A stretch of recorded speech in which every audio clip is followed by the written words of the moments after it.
when I see 80 of the PragerU videos that are on the restricted list for pornography and violence, that's what it's for.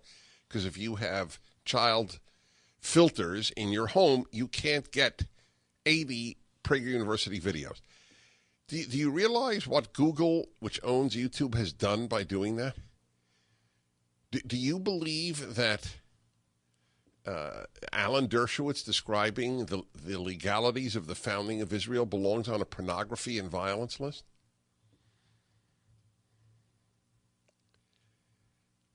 It's very troubling that Americans are, including liberal Americans, obviously left-wing Americans by definition, believe in censorship. Otherwise, they wouldn't be on the left. If you are a leftist and doesn't believe in censorship, you're a liberal. Censorship comes with leftism. It's part of it. It's like the Eucharist comes with Catholicism. And it's just the way it works. The list is very discomforting. And now the lady with, what is the one you just sent me with Twitter?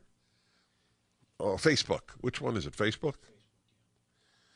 We have a video coming out on what is being done with the big tech.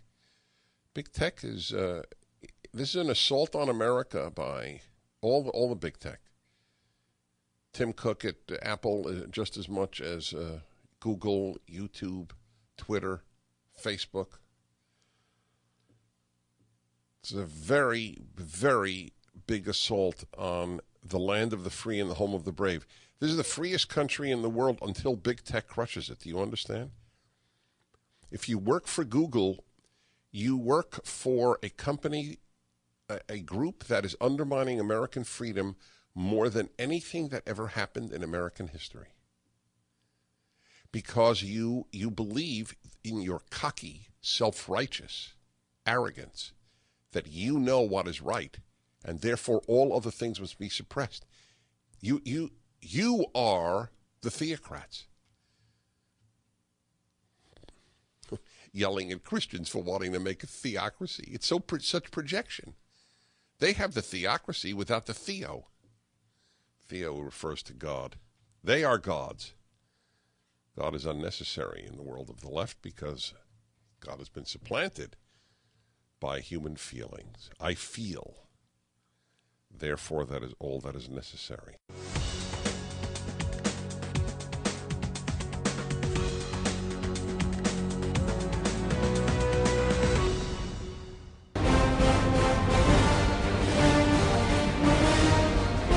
Hi, everybody, and welcome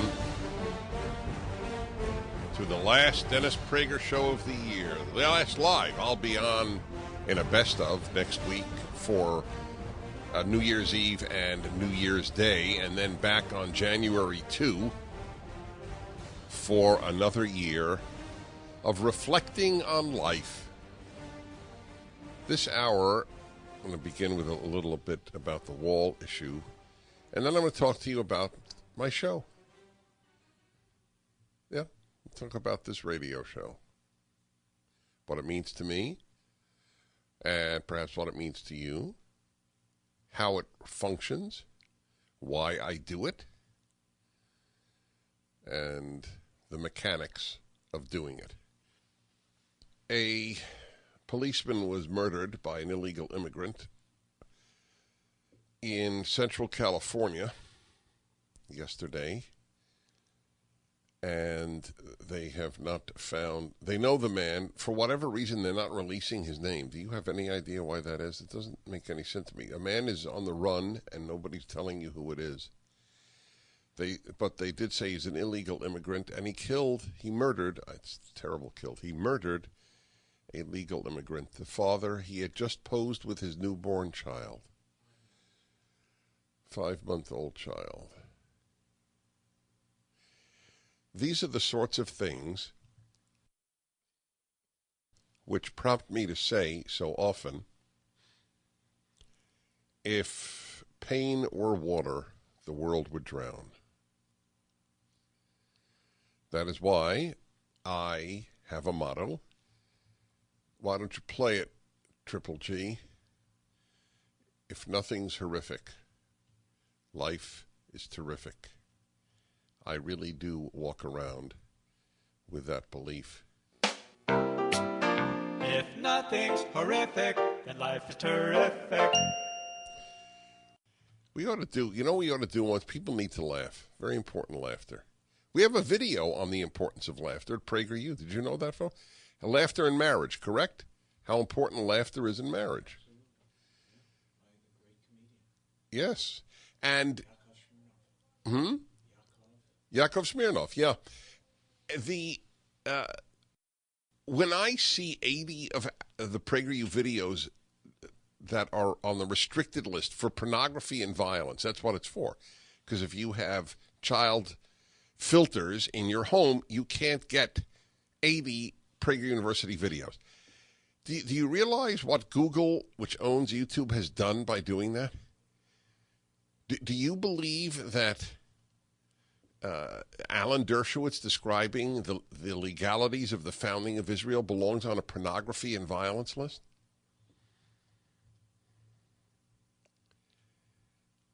It's very troubling that Americans are, including liberal Americans, obviously left-wing Americans by definition, believe in censorship. Otherwise, they wouldn't be on the left. If you are a leftist and doesn't believe in censorship, you're a liberal. Censorship comes with leftism. It's part of it. It's like the Eucharist comes with Catholicism. And it's just the way it works. The list is very discomforting. And now the lady with, what is the one you just sent me with Twitter? Oh, Facebook. Which one is it? Facebook?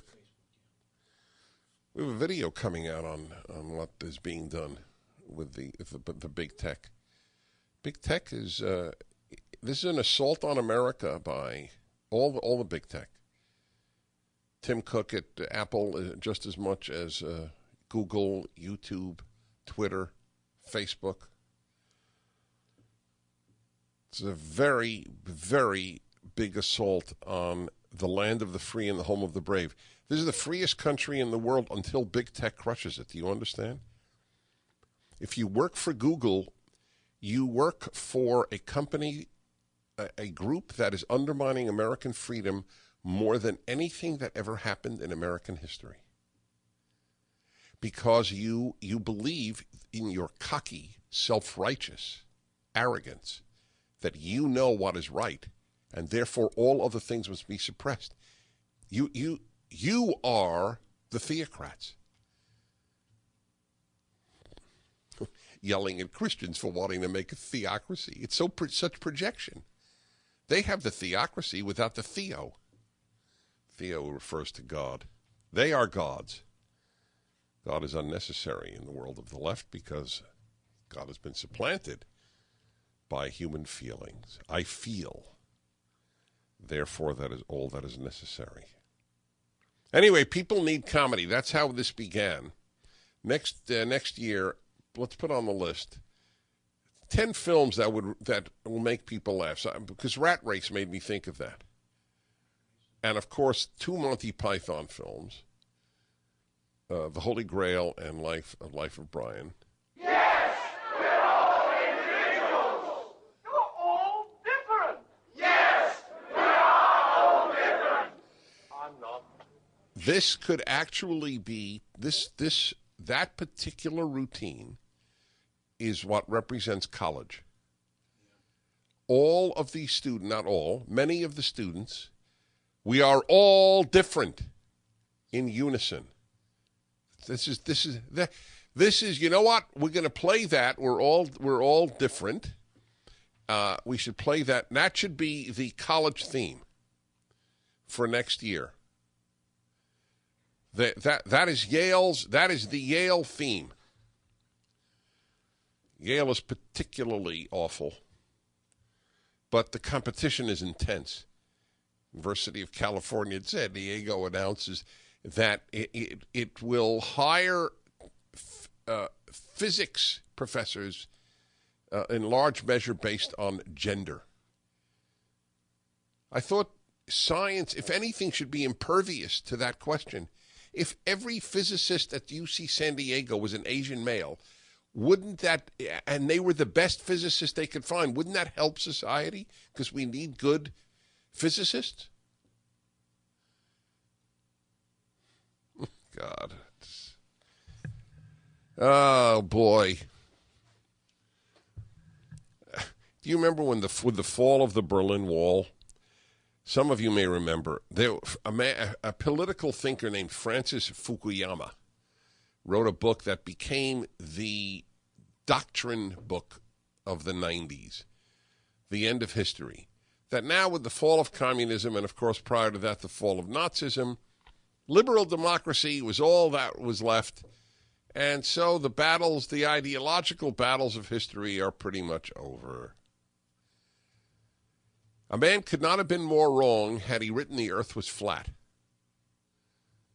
But for some reason, I didn't believe it. I wrote all about this in the newsletter that I published in the 1990s. It never for a minute dawned on me this was the end of ideological battle. Then the Islamist threat arose, and then the leftist threat, which has always been there, became even more powerful. To the point where people now send emails routinely, and under their name, they put her, she, and her. Or him, he, and him. Orwell could not have come up with what is happening if he were threatened with death. Brave New World Aldous Huxley could not have foreseen this. We have entered a darkness of the soul that was unforeseeable. 1-8-PRAGER-776, last live show of the year. I'm Dennis Prager. Hi, everybody. I'm Dennis Prager. I am listening. I decided to bring in one of my hi-fi earphones to the show. I am basking. You have no idea how great the bumper music sounds. No, like I don't want to start talking. I hear the strumming of the guitar strings. You know, I am somewhat laughed at for my statements on Fridays for the third hour, which is an open hour. Call in on anything, and especially, of course, audio equipment, photography equipment, fountain pens, and what else is there? And cigars, yeah. But the audio equipment thing, there's no question that any of you who like music, 95% of humanity loves music. If you could hear it on a good system, you would then think, gee, how much is that? I want a good system. It's that this generation has been raised on Apple earbuds. And they think that's what they think is the maximum. It's like people who have never grown up with air conditioning. They think the fan is fantastic.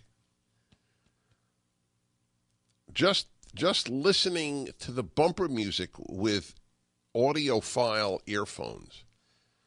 These earphones cost $400.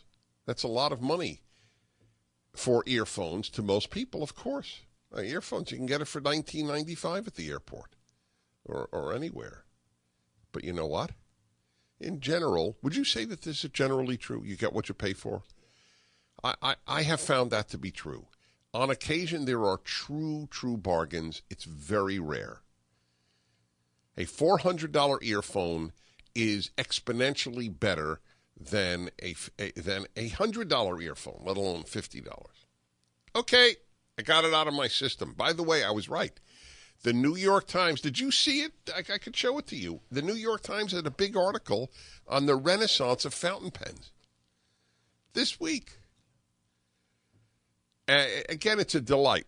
You know, I didn't talk about this. I've talked about this on the Happiness Hour. The more you get excited about in life, the happier you will be. I'm sorry? That's one of the great rules? Yeah, it's a great rule.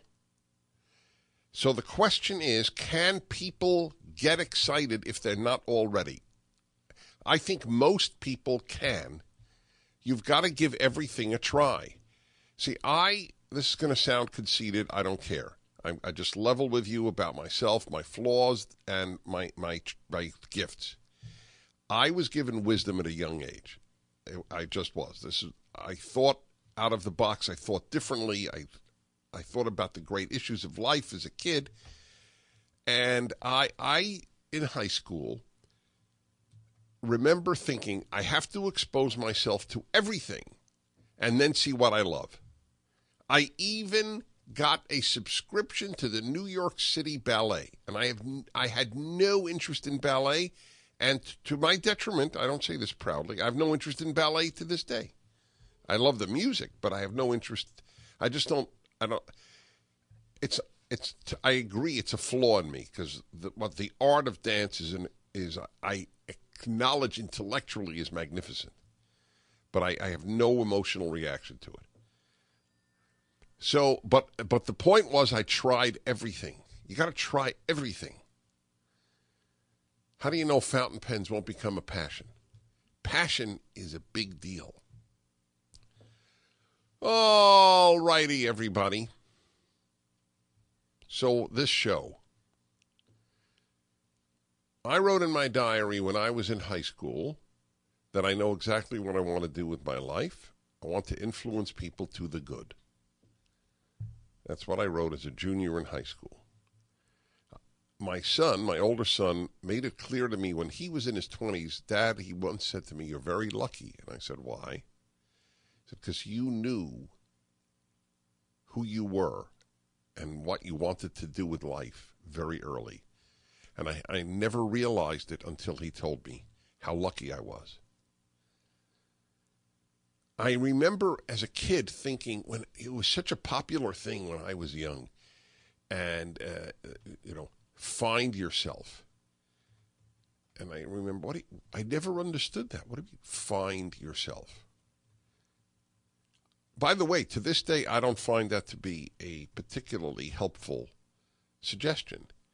My response is make yourself, not find yourself. You have to make you. You make you interesting. You make you intelligent. You make you good. You make you courageous. You make yourself. But that's how people always understood it prior to the 60s. Believe me, in 1900 there was no popular movement, find yourself, in the United States. People would have thought it was a narcissistic absurdity, which it is. It's an NA. Huh? What does it even mean? Exactly. I mean, who, yeah, you lost yourself, right. What do you do, like Diogenes? You walk around with some sort of metaphysical lantern? Find yourself. Make yourself. But why were people able to make themselves in all prior generations? And not everybody did. There were lost souls in all generations. But in general, because they had a guideline, they had a goal line, if you will, to which to aspire. I want to be this type of person. That was eradicated in the 60s and 70s and is dead today. Today it is follow your heart. There are homes that I've walked into and I've seen plaques that say follow your heart. I can't think of worse advice than follow your heart. Follow your heart. Oh, my God. What's that going to lead to?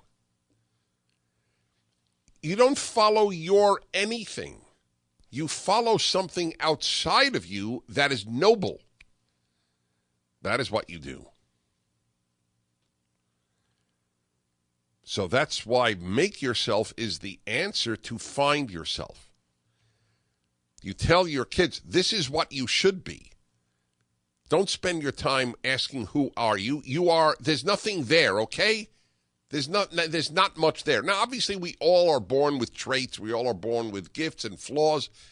That's important to know. Know yourself. Know yourself is not the same as find yourself. Know yourself so that you know what you can do and cannot do, or are less likely to be able to do, what you love, what you don't love. But where is the guideline map for young people?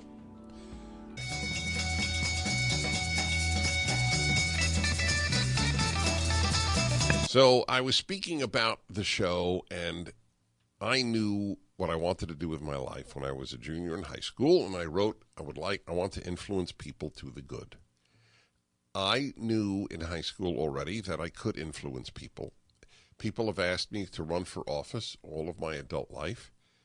I've been tempted, but I finally came to the conclusion that I have no interest in power. I only have interest in influence.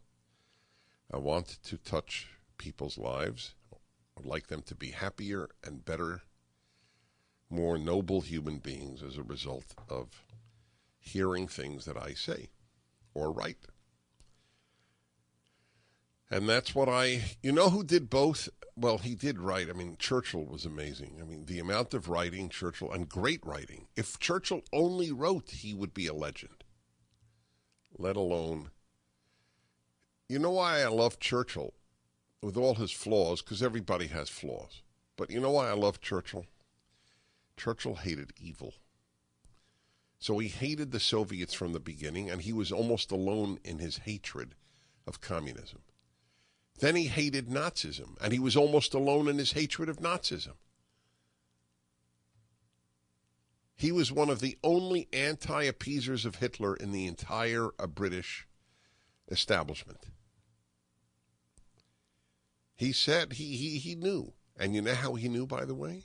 One of the biggest reasons he knew was he understood that Jew hatred means we're going to get hurt next. Now, it's in the book, on the Churchill biography I'm reading now. It's a 1,000-page biography. We have a course on Churchill, by the way, given by the author, Andrew Roberts. It's fascinating. 1-8 Prager 776. So it came to pass that at a very young age I was given a radio show in Los Angeles. And that started this. This was, I didn't even think about it. The only thing I didn't know when I wrote what I did as a junior in high school, I didn't know how I would do it. I didn't how would I influence people? I didn't know what the mechanism would be. And the other thing was, how do you make a living? You don't make a living influencing people, you know. And you know, in a Jewish home in those days, basically you were supposed to be a doctor or a lawyer. There's the old Jewish joke, you know, Mr. and Mrs. Ira Goldman are proud to announce, or happy to announce, the birth of their son, Dr. Fred Goldman. That was an old Jewish joke. But I wasn't going to be a doctor or a lawyer.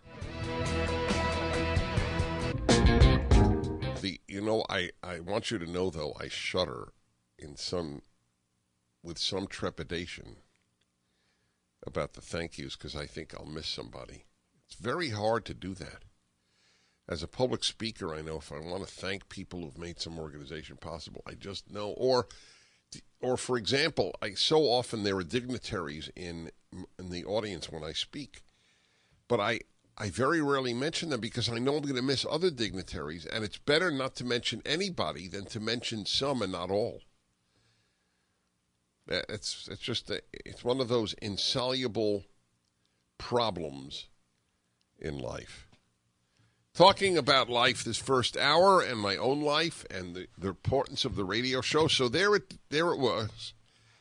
My dream was to influence people to the good since high school, and I had an ability to do so as the director of a Jewish Educational Institute in California, which is why I moved to California at the age of 26.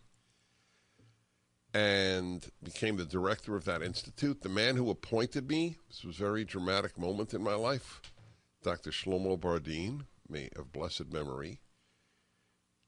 He was the founder, along with the Supreme Court Justice Louis Brandeis.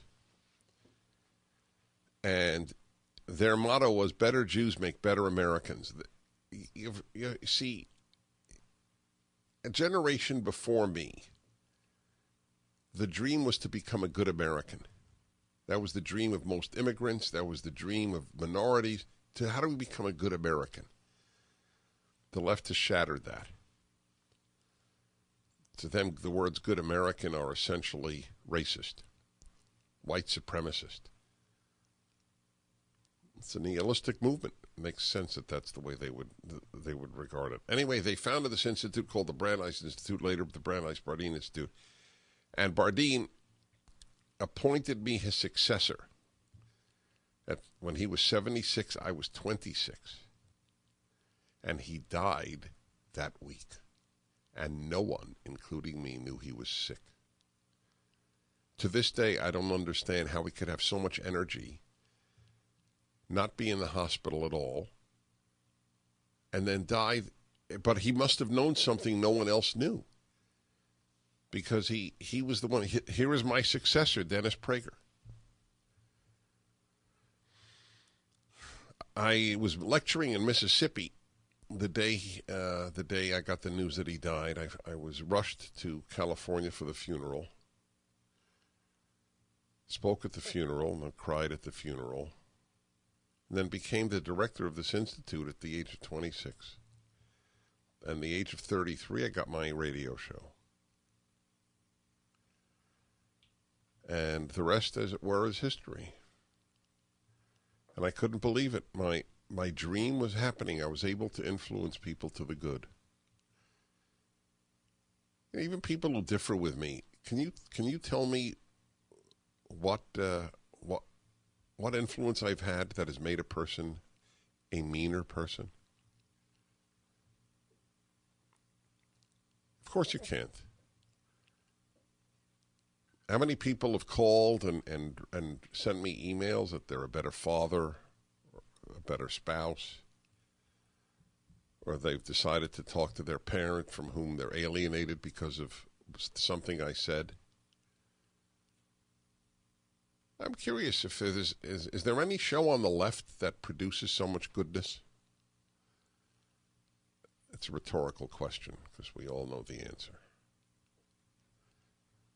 I mean, when you think about it, I want kids to talk to their parents, adult kids. I want spouses to understand each other better and love each other a little more.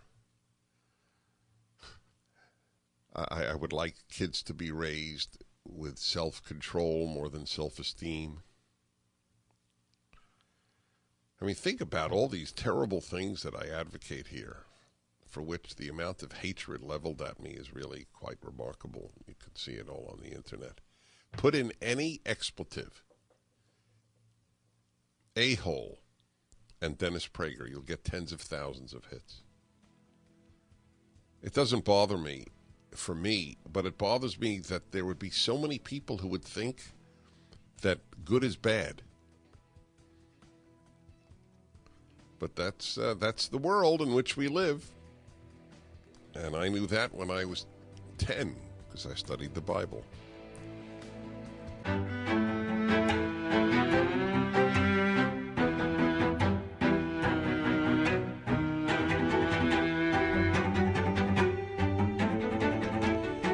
Well, hello, everybody. Dennis Prager here. I'm going to talk about New Year's resolutions on the Happiness Hour. I'm reflecting on life, on my life, on the radio show, this first hour. And about what matters in the final analysis. What matters? Goodness matters. That's what I've always believed. My fundamental belief in life is God wants us to be good. And believe it or not, it's not a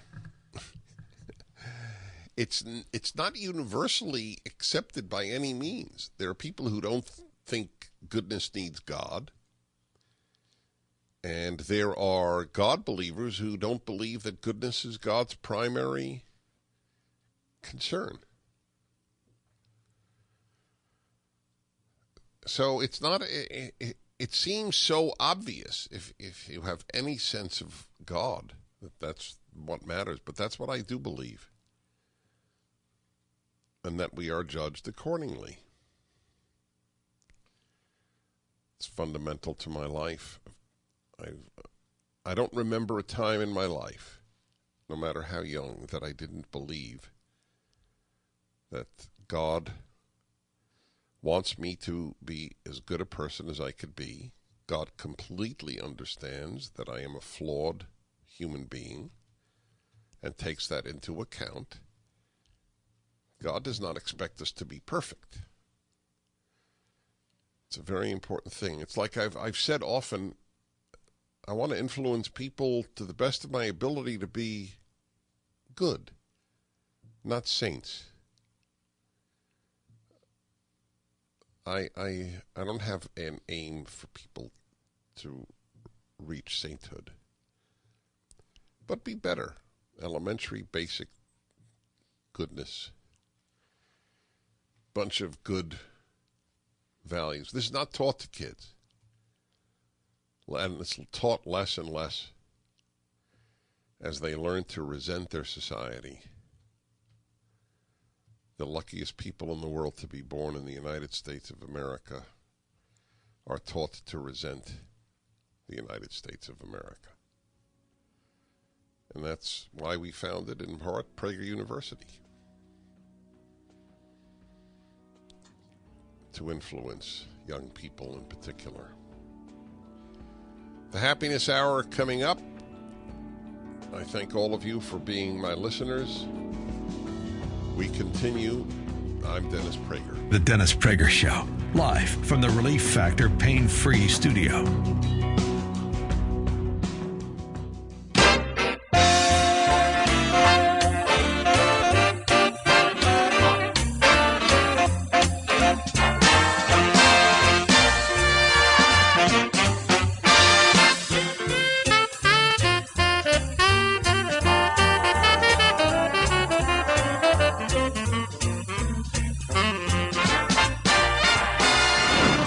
Listening to the best of the Dennis Prager Show. And a Happy New Year to you, my friends. A Happy New Year. This is Dennis Prager. And a welcome to the program where we do talk about everything in life and another year and another chance to make a better self. Hi, everybody.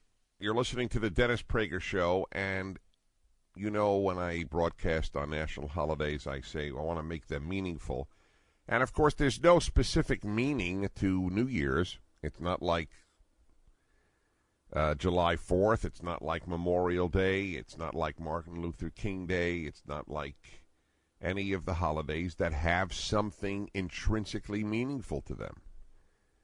But there is a way to make New Year's incredibly meaningful, and I don't mean not by watching football game, that's fine, and just, as they say, vegging out, that's all fine. This is the day to just relax, get ready for the new year, and more work. So enjoy yourself today. There is absolutely no reason not to. I'm all for it. I intend to as well. But there is a chance to make this day, in some ways, the most meaningful of the holidays. And that's by making some resolutions. I am a big fan. They are knocked. They're always joked about. Everybody starts a new diet on New Year's, and they break it by January 11th or something to that effect. People just saying that it's not worth it, and I don't agree at all. So I want to work with you on the idea of New Year's resolutions, and welcome to the Dennis Prager Show. There's a lot in the news, obviously, but I want to devote the show to that issue. of resolutions. They come in very, very different varieties. The concept of the New Year's resolution, and they can affect you, your character, your happiness, your health. Those are the three areas that I think there are resolutions about. And I think it's probably worth making a resolution in all three areas. And you could call in now, 1-8-PRAGER-776, 1-8-PRAGER-776, and you can help people by saying, what have you ever made a New Year's resolution that you kept? Even if you kept it for 6 months, have you ever made one? And it would enable people listening to have a better life.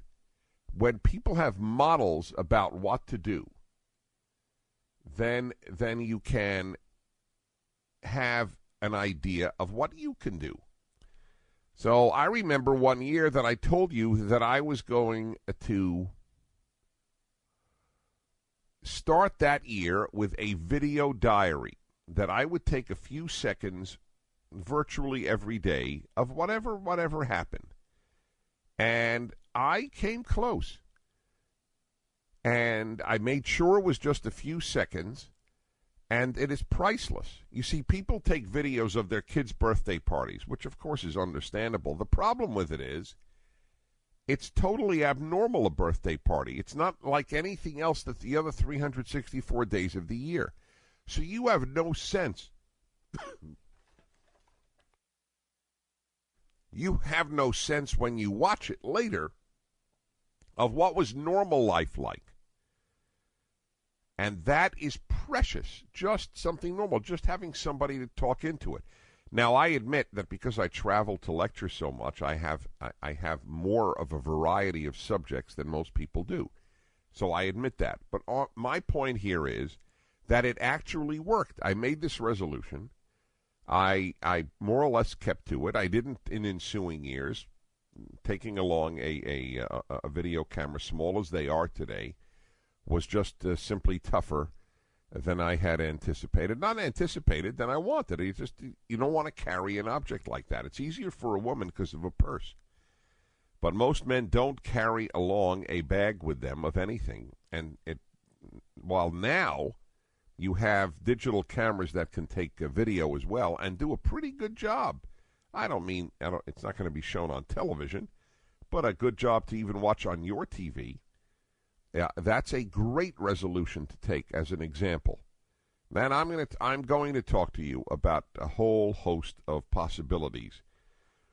But let me begin with this notion that you shouldn't make any resolution. It's not worth it because people break them anyway. So what?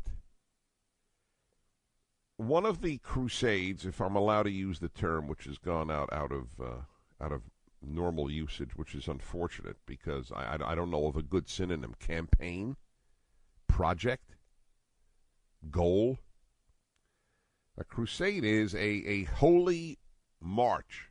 I'm going to say holy war. That's even worse. Get in deeper trouble here. I have been on a crusade my whole life to have people never think in terms of all or nothing. That if I had to be guided by 10 principles, that would probably be one of the 10 that guides me. The notion of all or nothing. It so rarely matters. I certainly know I have campaigned against this strongly in religious life, where people have it's an all or nothing attitude on so many matters. I'll give you an example that would affect a lot of religious people in our society. Tithing, which means giving 10% of your income to charity, which is obviously a beautiful idea. Now, if you don't give 10%, should you give nothing? Do you know anybody who would say to someone, well, look, you consider yourself a religious person, but you don't give 10%, you only give 6%. So you might as well give nothing because you haven't fulfilled that particular commandment. Or you name it. You name the area. There may be murder. Murder is all or nothing because either you did murder or you didn't murder. But by and large in life, it is a constant a matter of degree, not a matter of all or nothing. You name the area, and I mean it. You name the area, and I will show you how a little is better than none. And so, a little of your living your resolution is better than not living your resolution at all.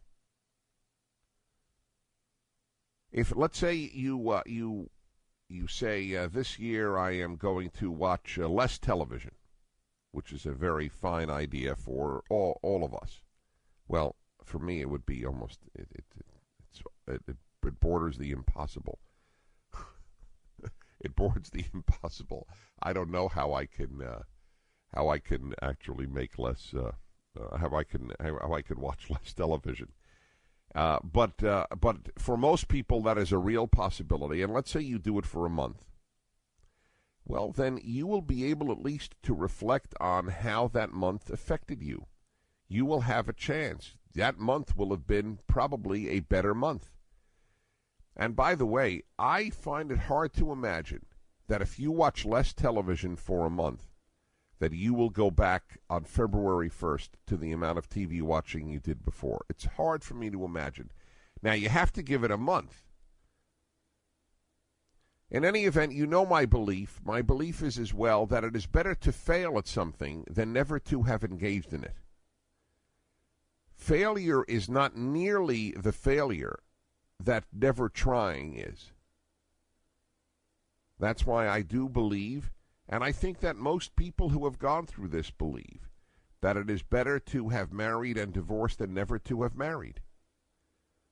Ask people who have been, I don't mean a person who was married for a year. I mean, ask people who have had a marriage and children. Would you have preferred to have been single the whole time? Not a better marriage. Of course, everybody would prefer a better marriage. But would you have preferred never to have been married than to have been married and it ended? I mean, what is life not worth living because it didn't work out at the very end? It's such an odd way of viewing life. Unless it works out perfectly, then it is not worth embarking on. That's not my view. My view is you live life to the fullest. So I'm making the case here for resolutions, even if, in fact, you end up breaking them. 1-8-PRAGER-776. It's time to give a try at getting into the show. It's going to be easier than on a regular day.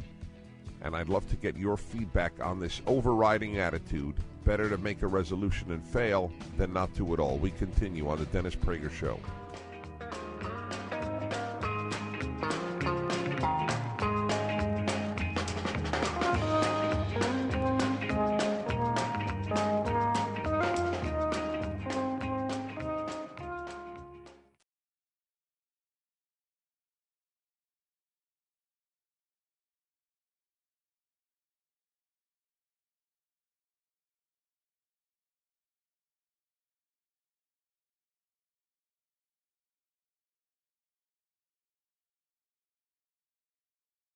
The Dennis Prager Show. Hi, everybody. Dennis Prager. Happy New Year to you.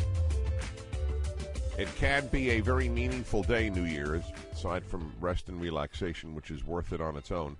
It can be if, in fact, you really do make some resolutions. They fall into three categories. That's my opening point, and that is health and general happiness, things that'll make you happier, and third, character. No order of importance here. All three are very important. Health, happiness, and character. HHC. Nothing like an series of initials to help you. 1-8-PRAGER-776. My opening argument is do not let the fact that you may break it stop you. Better something than nothing. And let's get some models of resolutions taken. And Kathy, La Crescenta, California, Happy New Year to you. Hi, Dennis. Happy New Year to you. It's such an honor to speak with you. I just thank you so much for the clarity you bring to my life. So I just appreciate your program. Wonderful. Well, I wanted to call and say I managed to keep my resolution last year, and I was 49 years old then. I'm 50 now. I kind of anticipated that 50 might be a tough birthday for me. And I took a real hard look at my life and the way I was feeling physically and emotionally, spiritually as well. And I decided I would do something about my weight. I was not real heavy, but I felt like I had at least 20 pounds to get off, and I managed to take 22 pounds off. In the course of how long? Well, I did it very slowly. That's what I wanted to hear, actually. I wanted to hear it almost took you a year. Oh, yeah, it did, and it's still something that I'm working at now, every day. What did you do? Well, I did something totally different. I went to see a nutritionist, and a Princeton-educated nutritionist who was, really credentialed and very smart, and I really looked at it from a standpoint of strength. I wanted to maintain my strength. I wanted to feel good. I wanted to not only look good, but I just wanted to feel powerful again, as strange as that might sound, and just take control of my life. So what specifically did you do? Well, if you want to talk about my diet and my nutrition, what I did was I no longer had really large meals. It was more about portion control. I always had kind of an issue with my blood sugar levels, so I had like 6 small meals a day. I had snacks. I really watched my blood sugar. I was very concerned about, getting headaches and my energy level and that kind of thing. So I really looked at the nutritional content of food and what I was feeding. And so it really worked for me. And plus, I combined that with exercise. I started weight training again and walking. And with a trainer? No, actually, I knew all of this. All right, how many days a week? Well, to be honest, I maybe got into the gym 2 to 3, but no, that's good. You see, the more moderate your change of life, the better it is for people to hear. People are afraid of getting in shape. It's totally understandable. They think they will deprive themselves of all fun foods. They think that they will have to work out a tremendous amount, and if that's very intimidating for 99% of people. No, it doesn't have to be extreme. And in the past, it was really extreme. And for me, it was never about being extreme. All right, one final question. It was always about feeling good. Are you married? Yes, I am. How did your husband react? Well, my husband, I have to say, he's an incredible man that never really made my weight an issue. But I think he admired me. I mean, more so than looking at my body, which I think looked better. He just admired my discipline. And I remember one night we're having dinner out at a restaurant, and I passed on dessert, and they said, "Oh, are you dieting?" And my husband just piped up and said, "No, she's just very reasonable." And I thought that was an excellent comment. Well, you are a beacon for those who want to engage in losing weight. Happy New Year to you, Kathy. Thank you very much. 1-800-Prager-776.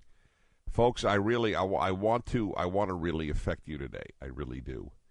I have emails from all the past years of New Year's shows where resolutions has been the subject, and people say, well, they finally took it seriously, they listened to it, and they did, and it was effective. There is a psychological impact. Of course, January 1st is intrinsically no different from August 23rd. Of course, that's true. But it is different. There is a new date. One has a chance for, I hate to use cliches, a new beginning. And to date things from today, here's something that you can do. This would go into the framework of happiness. Start a diary. Incidentally, when I give these pieces of advice, it doesn't mean that I have followed them all. I'm talking to Dennis as much as I'm talking to any of you. The reason that I don't start a diary, haven't started one, is not because I don't see the intrinsic value of it, but it's because I always think, it's too late. I should have started when I was 20. But I've been saying that for so long, it's really absurd. And I know it is absurd, and I know the value of it. I mean, Alan has had one for his whole adult life, and he disciplines himself to essentially handwriting a page a day. That's it. How long does it take? And once you start, you won't want to stop. He has in there the day we first met. I met this big guy, Dennis Prager, and God, is he a jerk. No, I'm kidding. That was not what he wrote. If he wrote that, it would be very funny. But it is not what he wrote. But wouldn't that be something, the day you first met anyone who became important to your life, and you didn't even know that day how important that person would become, your first impressions? Or watch the way your child or children grows up or grow up, and to have that down there as the first words said, or even if the kid is older than that, the first time the kid yelled at you. I mean, there's just any number of possibilities. But I do begin with something that if you adopt as an attitude in life generally, not just for resolutions, will change your life. A little is better than nothing. Something is better than nothing. And I gave a dramatic one that a lot of you don't agree with me on. Better to have been married and for a while and divorced than never to have been married. I believe that with every fiber in my body. Is it not better to have, let's say, driven a car for 15 years and then had a crash than never to have driven at all? We might as well not live, because every life ends in death. Well, I'm going to die anyway. Why bother living? It's just an attitude I have never had, and it's enabled me to live life to the fullest that I can at any rate.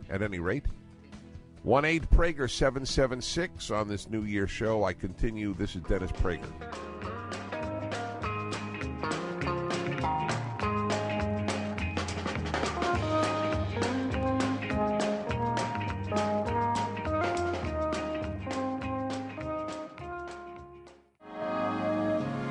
Should all acquaintance be forgot and never brought to mind? Should old be forgot and days of old? You are listening to the best of the Dennis Prager Show. Hi, everybody. You're listening to the Dennis Prager Show, and a Happy New Year to you. Making the case here for you're making resolutions, even if you're going to go and break them at some point. It is just having the attitude, just adopting the attitude toward life that I'm talking to you about. It is better something than nothing in every area I can think of. Listen, we all die anyway. So you might as well say nothing is worth starting, since everything will stop. I am not at all being melodramatic. Everything ends, at least in this world. I do believe in an afterlife, but that's not the subject of the hour or of the day. Talking about solely this life, if you argue that, well, it's going to come to an end anyway, then you might as well not experience anything. So I believe that though anything might come to an end, it is still if it's positive, it is still worth having embarked on it. And that certainly goes true for a New Year's resolution that you might end up breaking. And let's say you make 3 resolutions and you keep 2 or you keep 1. It's still incredibly ahead. Incredibly. All right, let's go to San Antonio, Texas, and Daniel. Hello, Daniel. How old are you? 10 years old. You're 10 years old. How are you, Daniel? Thank you for calling. Good. Good. So what's your resolution? To eat healthier, not to bother my sister. Not to what your sister? Not to bother my sister. You bother your sister? And to be kinder to my dog. And how will you be kinder to your dog? like not to pick on it and throw her on the couch. Uh-huh. How do you know your dog doesn't like being thrown on the couch? Because she runs away from me. Well, that's pretty clear indication, yeah. Well, those are very big resolutions. Let's go through them. You pick on your sister? Sometimes. How old is she? 12. Does she pick on you? Yes. You think she'll make the same resolution? Probably. You've discussed it with her? No. So what makes you think she'll make a resolution not to pick on you? Because I won't pick on her. Oh, so usually you start? Most of the time. Well, that's very good thinking. What made you come up with the idea of making these resolutions? For that we can be kinder to each other and not fight often. That's wonderful. I am very proud of you. What made you call my show? My mom made me. Made you or encouraged you? She encouraged me. Well, that's a big difference because I don't want your mom to sound like she made you do it. And what was the third one? You'll eat healthier? Yes. Can you give me one example of something you won't or will eat? More vegetables. Do you eat any now? Yes. You do? Yes. So will you just eat more of the ones you're eating, or you're going to eat new ones? New ones. Name two that you think you'll now start eating. Yellow squash and bell peppers. So you certainly have a precise view of what you'll be doing. Well, Daniel, I wish you good luck. Those are three wonderful things. And let me tell you something, they all come back to benefit you. If you eat more vegetables, you'll be healthier. That you know. If you treat your sister better, she'll treat you better. And that you know, too. And if you treat your dog better, your dog won't run away from you. So you'll have more fun with your dog. Yes. Well, that's really big stuff. So Happy New Year, Daniel, and thank you for calling. Happy New Year to you, too. Okay, bye-bye. Certainly sounded very happy about making those resolutions, didn't he? That's beautiful. You see, now, Daniel is exhibit A of what I am advocating here. Let's say he lapses, all right? In all three, he doesn't end up eating bell peppers and yellow squash, at least not long. And he treats his sister just a little better, or better for a while, and the dog just a little better or better for a while. The fact is he now knows what's the right thing to do. So just making and thinking about resolutions is an advance. It makes you aware of the right things to do. Back in a moment, 1-8-PRAGER 776.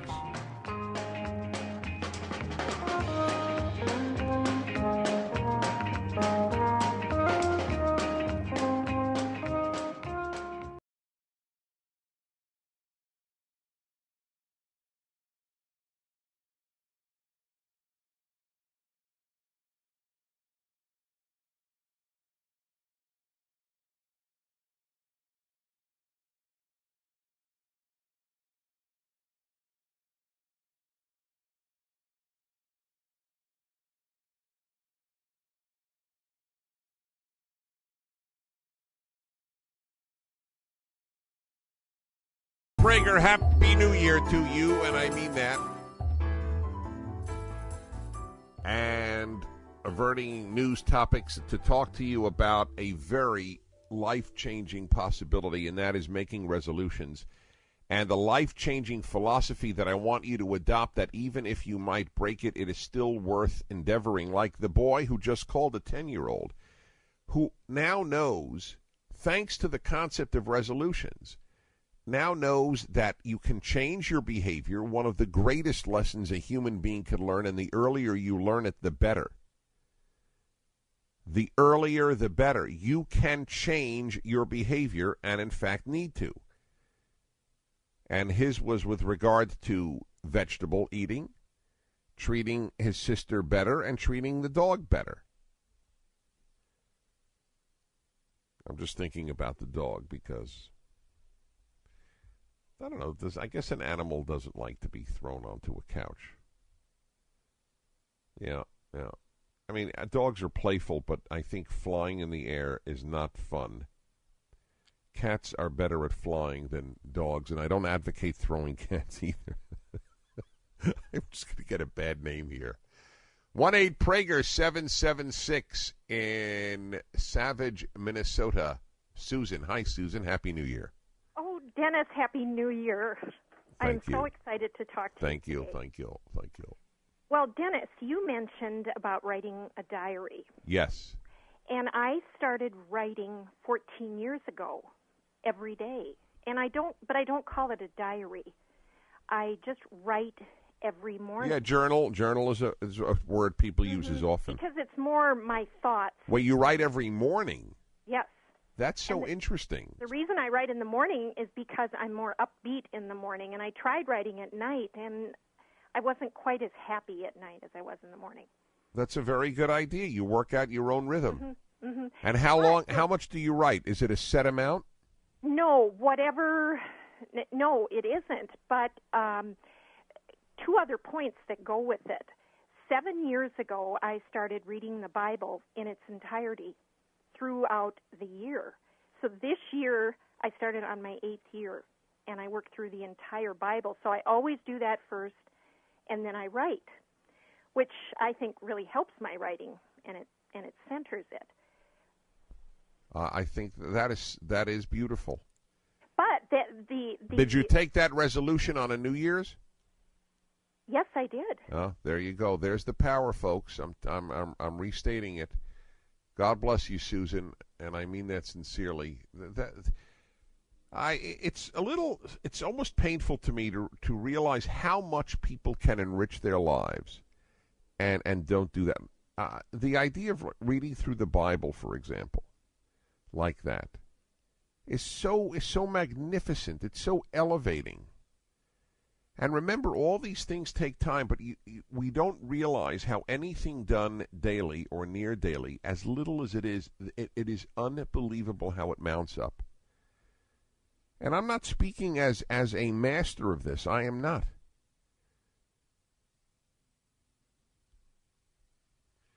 So please understand, I need to hear this from you and from me as much as you do. All right, Susan, thank you so much. We go to Largo, Florida. Largo and Lois. Hi, Lois. Dennis Prager. Hi. Hi. God bless you. Happy New Year. Thank you. You too. I guess I just wanted to mention that my husband died this last year, and after he died, it was a very fearful thing for a mom, because I'm a mom of two teenagers, and two teenage sons, nonetheless, and facing that was a very fearful thing for me, and I decided that I think it was a George Whitefield comment where he said, "Until the day the Lord takes me home, I am invincible. Beyond that day, nothing can keep me here." So I just thought, why fear? And I've just adopted that. And this new year, this whole year, I'm just going to live that way. It's made life an adventure. It's given me some of the power and strength I need to get on when things have been pretty hairy after my husband's death with my sons and everything. And it's just been really a very powerful way to live. I want you to say again what specific philosophy has enabled you to go on after this tragedy. Well, I think it was a quote by George Whitefield, and it said something to the effect, this is my interpretation, "Until the day the Lord takes me home, I am invincible. Beyond that day, nothing can keep me here." All right. So the first part of that. The first part, obviously. So in other words, you have, again, I hate these cliches, but you have empowered yourself. Yeah. Yep. I needed to. Boy, did you ever. God bless you. See, this is, you know what I always say, folks? That 99% of the heroes are not known, and 99% of those known are not heroes.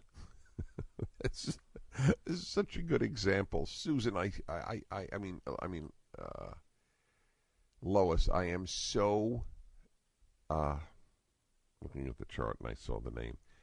Lois, I am so impressed with you. What a blow! 50 years old to lose your husband. Everything is attitude. Everything. That's why I devote an hour of my show each week to happiness. It's all attitude. The given facts of one's life do not determine, in the vast majority of instances, how happy you will be. You determine how happy you will be, not your circumstances. If you wish to. It's up to you, by the way. It's up to you whether you allow the outside world to dictate you or you dictate you. That is the choice that you have. This is why I'm pushing the concept of resolutions so strongly. 1-8-PRAGER-776. And, oh, whoops. The whoops is the music. I was just about to call on one of you. And we continue from around the country getting the calls. Very important. How do you like the idea? I'm curious if any of you have any challenges or don't find clear my concept that having done something is always better than not having done it, even if it ends up a failure. 1-8-PRAGER-776 on this New Year's Day. You are listening to the Dennis Prager Show.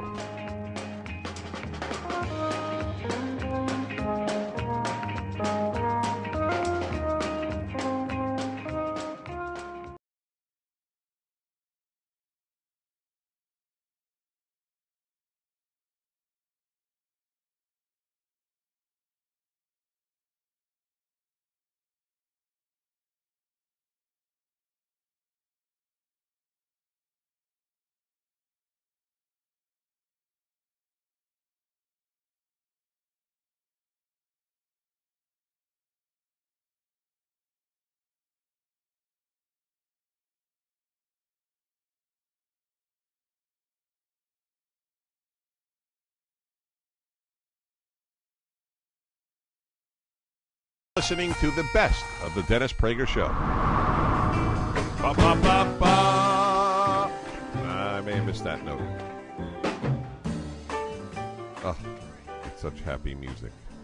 Thank you, Ramsey Lewis, for yet another year of great music. You are listening to the Dennis Prager Show this New Year's Day. I think it is so important, New Year's, believe it or not. It's the day, and I'm going to work on it myself. I'm gathering my own strength here. Maybe I really will do the diary thing. It's so stupid of me not to. I'm at the computer. All I have to do is jot in a few words. And you know what has stopped me? What has stopped me? Here's the irony. It just shows how I fall into the same traps everybody else does. I've always thought of myself as every man. Just every man who has clarity. That's where I may differ. And I'm able to step outside of myself and realize my own flaws here. I have not done it only because for years, so many years, I've said it's too late. I should have started when I was 20. But if I'd have started when I said it was too late, I would have a 20-year diary probably now, or a 10-year, or even 5 years. So what? It would be great. All right, that's it. That's it. Alan, I'm joining your ranks, but I'm not going to handwrite it. I would like to handwrite it because I love using fountain pens, but I know that it's so much easier if I'm just sitting at the computer at any given time of day, and just doesn't have to be thoughts, just events. Just events. See? To remind what happened. Yeah. Okay, I'm thinking mine through, which is pretty stupid since you're supposed to talk if you have a talk show. You're supposed to think, but you're not supposed to stop talking while you think. Okay, good. Here's a man after my own heart. Oh, boy, this is going to hurt. James in San Antonio, go ahead. Dennis, how glorious to start off the new year talking to you. Thank you. Here's the deal. I've got this chronic problem, and it seems to me you've said something like this may be one of your problems, too. It is. I stay up too late at night. Yes. I've done this all my life. I have time alone to myself when the family's to bed. It's the I best. Putter. It's the best. And a doctor has told me, a medical doctor, I mentioned this too, said this can hurt your health in the long term. I know. That's what they say. But I put it off. How much do you sleep? How much do you sleep? Well, I have to get him to go to work the next day. How much do you sleep? I just get maybe 4 or 5 hours of sleep. Oh, well, I'm not as bad. I'm into the 5.5 hour area, but I want to be 6.5. All right, stay on. That's the only way I gotta. Everybody, stay on. We continue New Year's Day.